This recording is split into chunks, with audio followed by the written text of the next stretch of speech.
જીવન જો ક્ષણભંગુર છે, નાશવંત છે, પાણીના પરપોટા જેવું છે, તો શું આપણે જીવવાનું નહીં?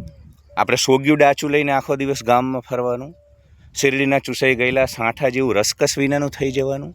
ના, ભારતનું અધ્યાત્મ તમે એકે એક પળ પૂરેપૂરી જીવો ને એ ઈચ્છે છે.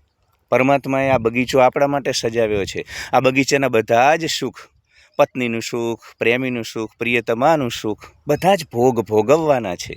રસકસ વિનાનું નથી થવાનું, પણ ભોગવતા ભોગવતા એ યાદ રાખવાનું છે નાનકડા ખૂણે મગજના કે આ બધું નાશવંત છે, આ બધું કાયમી નથી. લોકો બદલાઈ શકે છે, પરિસ્થિતિઓ બદલાઈ શકે છે.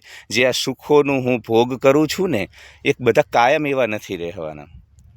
તો કરવાનું બધું જ છે, પણ થોડીક જાગૃતતા બની રહે, અને આ જાગૃતતા ધ્યાનથી આવશે. એટલે કરવાનું બધું જ છે, પણ અનાસક્ત બનીને, કૃષ્ણની જેમ.